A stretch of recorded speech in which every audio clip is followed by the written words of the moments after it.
Assalamualaikum warahmatullahi wabarakatuh. Selamat datang di channel Sudarman Nasir. Ini merupakan episode pertama ya, tentunya pada channel ini nanti kita akan banyak membahas tentang pembelajaran bahasa Inggris, khususnya structure dan TOEFL. Oke, baik, karena ini episode pertama, maka kita akan memulai membahas sesuatu yang paling basic dulu, yaitu sentence structure.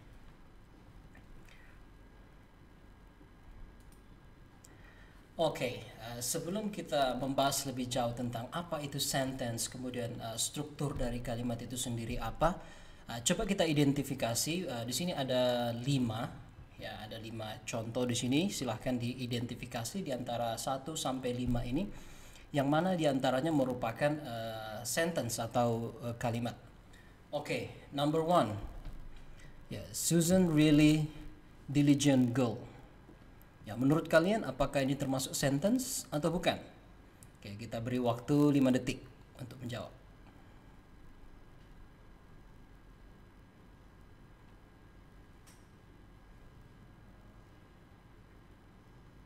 Oke, waktu habis. Oke, untuk contoh nomor 1, Susan really diligent girl, it's not a sentence. Jadi untuk contoh nomor 1 ini bukan termasuk kalimat. Oke, kita ke contoh nomor 2. A beautiful big blue wooden table. Ya, sebuah meja kayu biru besar yang cantik. Apakah ini sudah termasuk sentence? Oke, 5 detik untuk menjawab.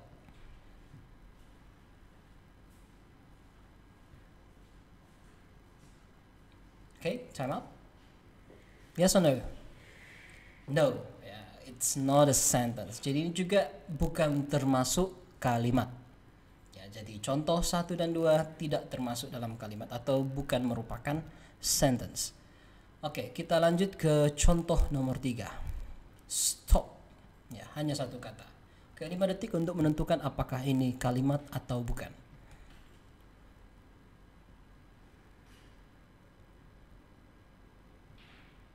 Oke, time up.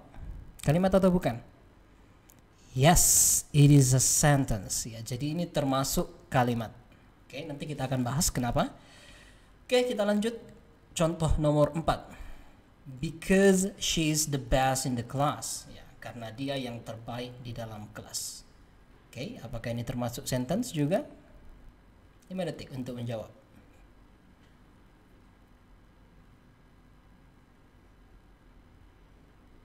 Oke, gimana?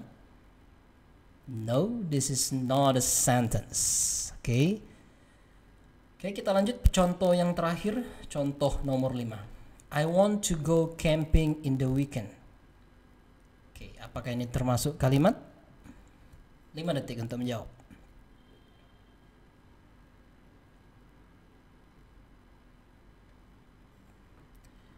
Yep, time up. That's correct. Ya. Jadi contoh nomor 5 adalah contoh sentence, ya, atau kalimat. Ya, jadi di antara 5 contoh ini hanya contoh nomor 3 dan nomor 5 yang merupakan kalimat. Oke, baik. Sekarang kita bahas tentang definisi dari sentence itu sendiri. Oke, jadi definisi sentence itu mencakup 3 faktor. Yang pertama, ya, sebuah sentence itu harus terdiri dari kumpulan kata. Ya, jadi kalau cuma 1 kata tidak boleh didefinisikan sebagai sebuah kalimat atau sentence. Oke, kemudian yang kedua, ya, harus memiliki makna yang komplit atau jelas, ya, have a complete meaning, tidak gantung. Ya, jadi selain terdiri dari kumpulan kata, sebuah kalimat juga harus memiliki makna yang komplit atau lengkap, yang maksudnya jelas. Oke, dan faktor yang ketiga adalah harus terdiri dari subject verb. Ya, ini yang paling khusus, ya. Kalau dalam bahasa Indonesia, struktur bahasa dalam kalimat dalam bahasa Indonesia mungkin kita lebih kenal dengan SPOK, subject, predikat, objek, dan keterangan. Namun dalam bahasa Inggris ya cukup dua struktur saja ya. Cukup kita memiliki subjek dan kita memiliki kata kerja, maka kita sudah bisa membentuk sebuah kalimat. Ya tentunya harus terdiri dari kumpulan kata dan harus memiliki makna yang lengkap. Oke. Jadi sekali lagi saya sampaikan bahwa sebuah kumpulan kata itu bisa dikategorikan sebagai sebuah kalimat jika yang pertama terdiri dari beberapa kata, memiliki makna yang komplit atau jelas, kemudian memiliki subjek dan kata kerja, ya, subject verb. Oke, sekarang kita coba kembali pada contoh yang sebelumnya. Oke.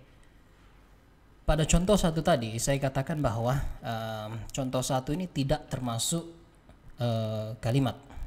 Oke, kita baca Susan really diligent girl. Ya, kenapa contoh satu ini tidak dikategorikan sebagai sebuah kalimat? Karena pertama, meskipun dia terdiri dari kumpulan kata, dan sekilas maknanya terlihat jelas ya. Susan adalah gadis yang sangat rajin, ya.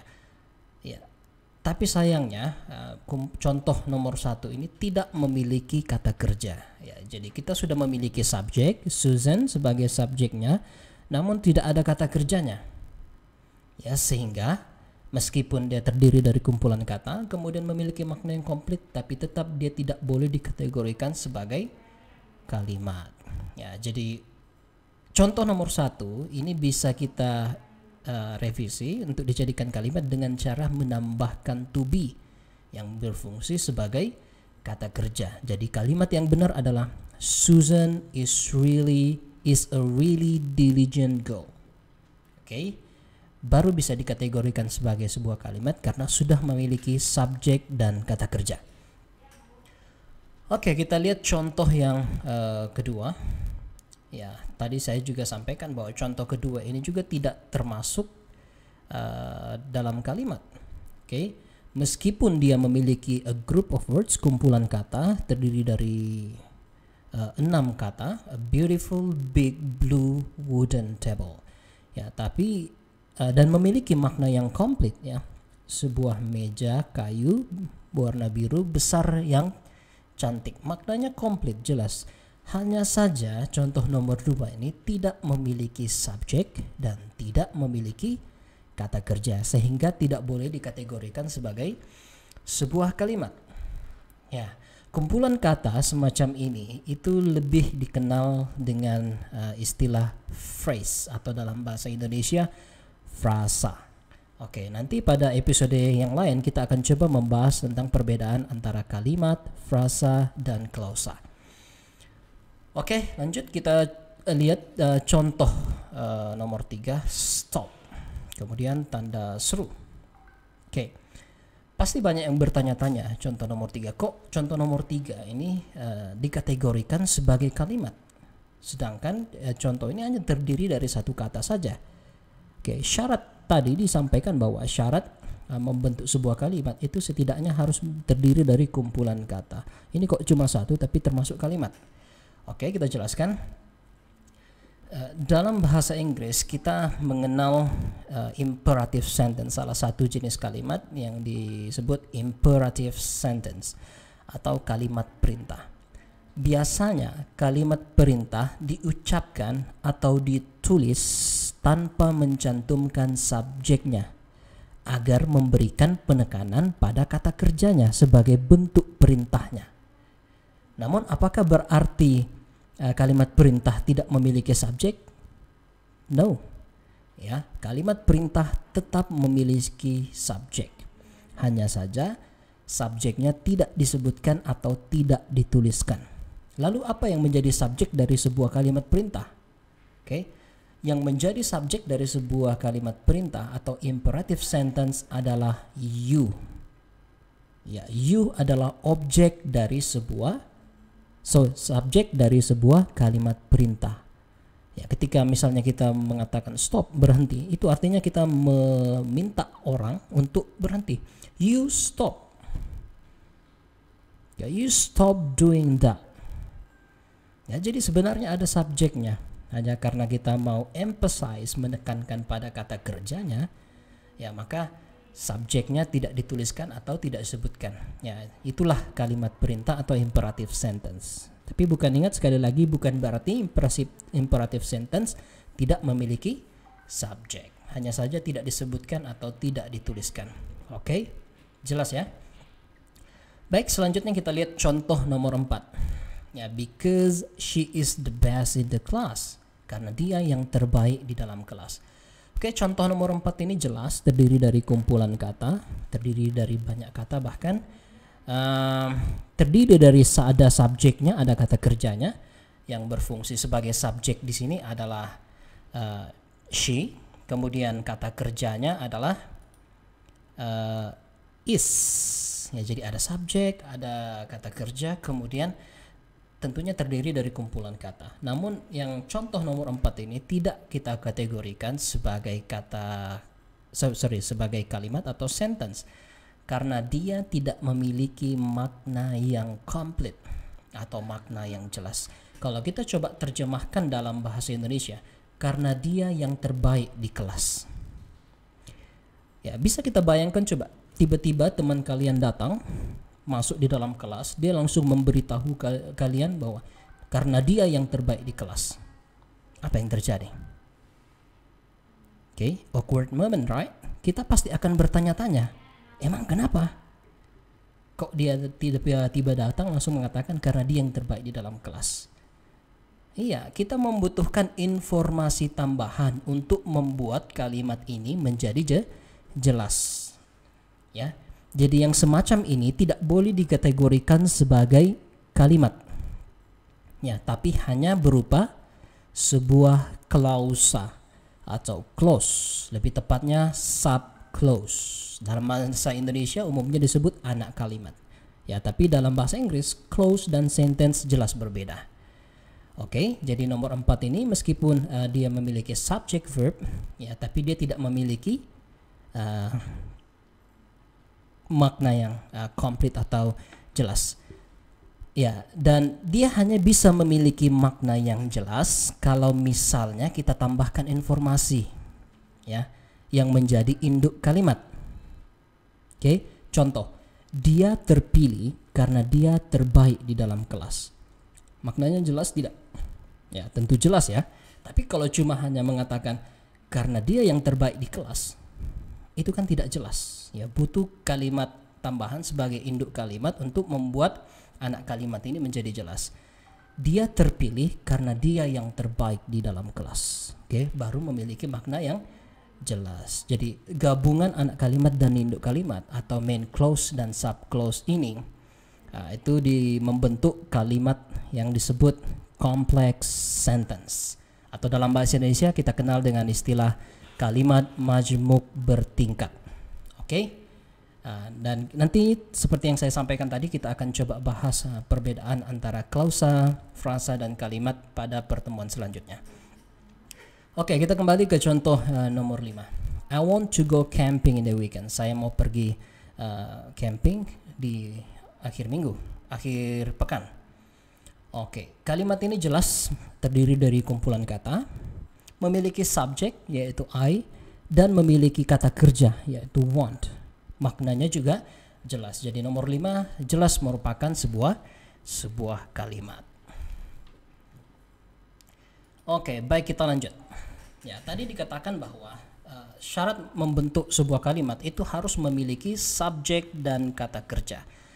Nah, oke, kita akan coba membahas satu-satu apa yang dimaksud subjek, kemudian apa yang dimaksud dengan kata kerja.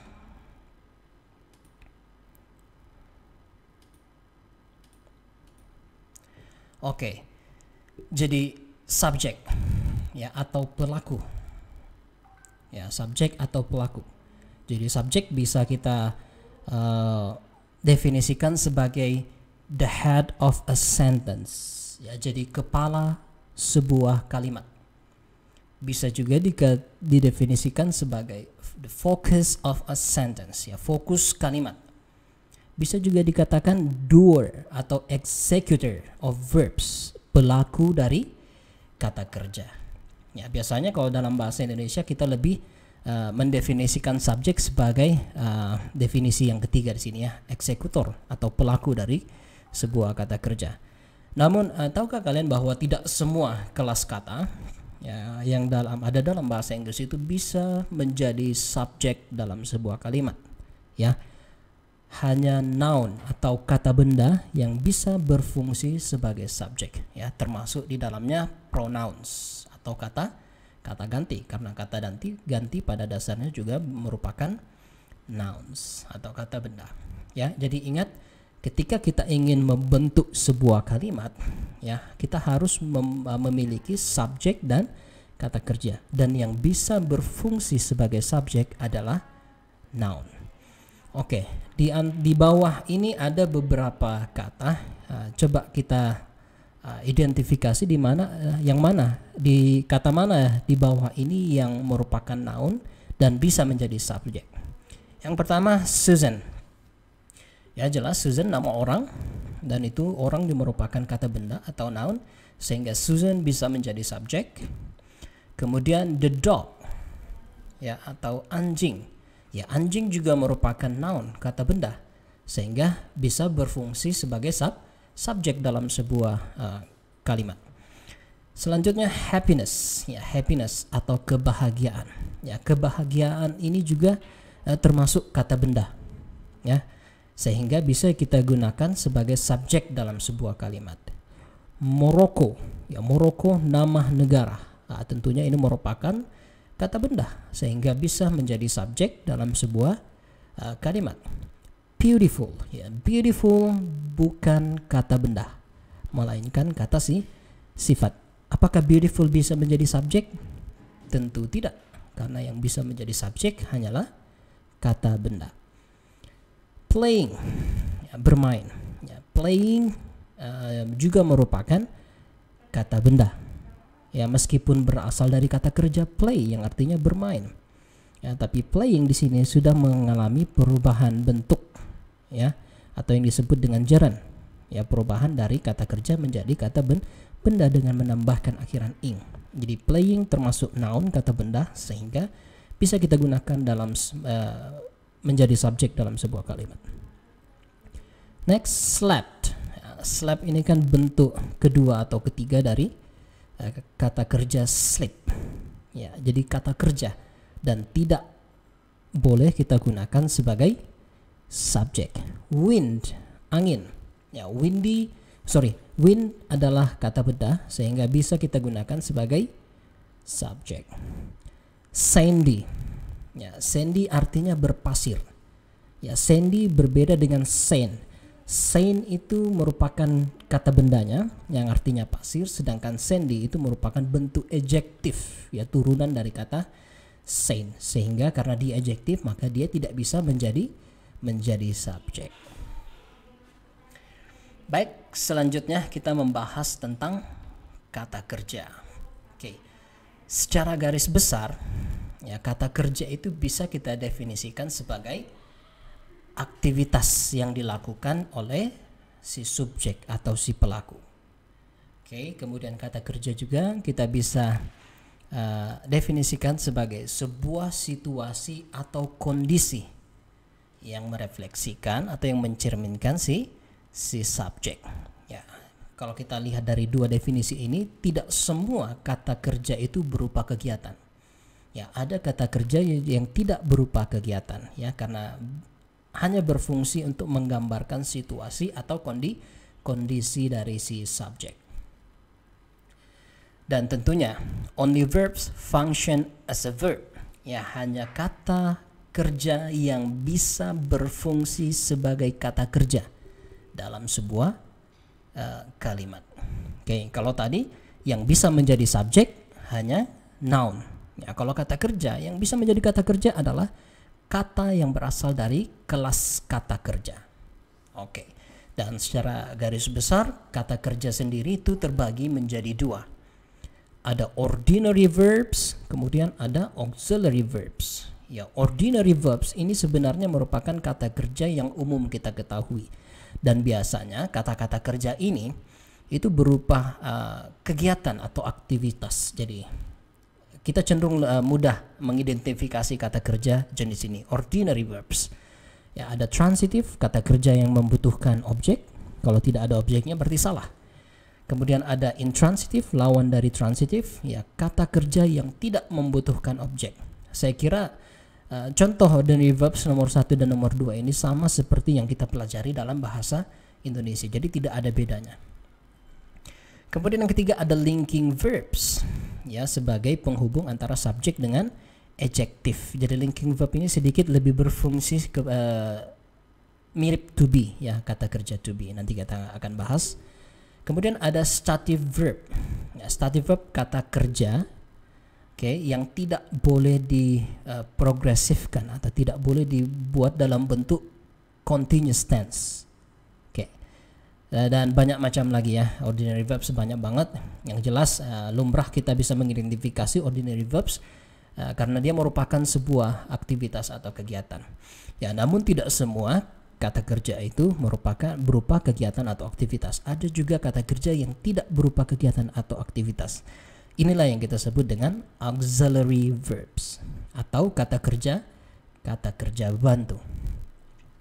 Ya, auxiliary verbs ada 4 jenis. Yang pertama ada to be, anggotanya ada is, am, are, was, were, be, been. Ya, jadi ini semuanya disebut to be ya. Kemudian ada to do, ya do, does, did. Tapi ingat do di sini, to do di sini itu bukan berarti do yang do yang berarti melakukan. Ya, kalau do artinya melakukan, dia termasuk ordinary verbs. Ya, bukan auxiliary verbs. Auxiliary verbs hampir tidak memiliki makna. Ya, auxiliary verbs hanya memiliki fungsi. Ya, jadi do, does, did bukan artinya melakukan, ya, tapi dia tidak ada artinya ya. Do, does, did hanya memiliki fungsi. Oke, fungsinya apa? Kita akan bahas itu pada episode yang lain. Kemudian yang ketiga ada to have. Ya, have, has, had. Ya, sama seperti to do tadi. Have di sini bukan berarti memiliki. Ya, kalau berarti memiliki maka dia termasuk ordinary verbs. Ya, jadi hampir tidak ada maknanya dan dia hanya memiliki fungsi. Ya, fungsi yang dibentuk adalah perfect tenses. Oke, selanjutnya ada kata kerja modal atau sering disebut modal auxiliary. Ya, modal auxiliary, kata kerja bantu modal. Ya, ini anggotanya banyak. Ya, can, will, must, should, may, might, shall, dan lain-lain. Oke, jadi ini semuanya ini termasuk kata kerja bantu. Jadi dua kata kerja inilah yang bisa berfungsi sebagai kata kerja dalam sebuah kalimat. Oke, terakhir ya, di sini ada 6 contoh. Ya, coba identifikasi kata kerja dari masing-masing kalimat. Yang nomor 1, my brother is playing chess with my father. Ya, kira-kira yang mana kata kerjanya? Is atau playing? Oke, saya yakin sebagian besar dari kalian pasti menebak playing sebagai kata kerja. Namun salah ya. Yang berfungsi sebagai kata kerja pada kalimat ini adalah is, ya, bukan playing. Oke. Dan subjeknya adalah my brother. Kalimat kedua, the teacher really wants to punish the students. Ya, kira-kira yang mana berfungsi sebagai kata kerja? Wants atau punish? Oke, pasti ada yang mengatakan punish, ya. Sebenarnya kata kerja dari contoh nomor 2 ini adalah wants, mau, ya, bukan punish. Kemudian yang ketiga, the event will be held on December 21st to 20 and 22. Nah, yang mana yang berfungsi sebagai kata kerja? Held, be, atau will? Oke, untuk contoh nomor 3 yang berfungsi sebagai kata kerja adalah will. Jadi modal ya, modal auxiliary. Dan contoh nomor 4, I have been living in Samarinda for years. Saya sudah tinggal di Samarinda selama bertahun-tahun. Ya, yang mana berfungsi sebagai kata kerja?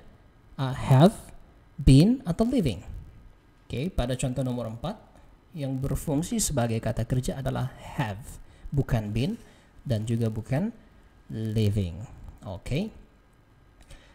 Nomor 5, I did do my homework. Ya, ada dua kata yang sedikit membingungkan. Ada did pakai do lagi. Ya, di antara did dan do, kira-kira yang mana yang berfungsi sebagai kata kerja? Did atau do? Oke, yang berfungsi sebagai kata kerja adalah did, ya, bukan do. Do artinya melakukan, ya. Sedangkan did ini merupakan kata kerja bantu dari to do. Ya, bentuknya simple past. Dan yang terakhir, the soup tastes delicious. Ya, saya kira ini mudah ditebak. Ya, subjeknya adalah the soup dan kata kerjanya adalah tastes. Ya, tastes di sini merupakan linking verb. Ya, linking verb. Ya, jelas. Oke, baik.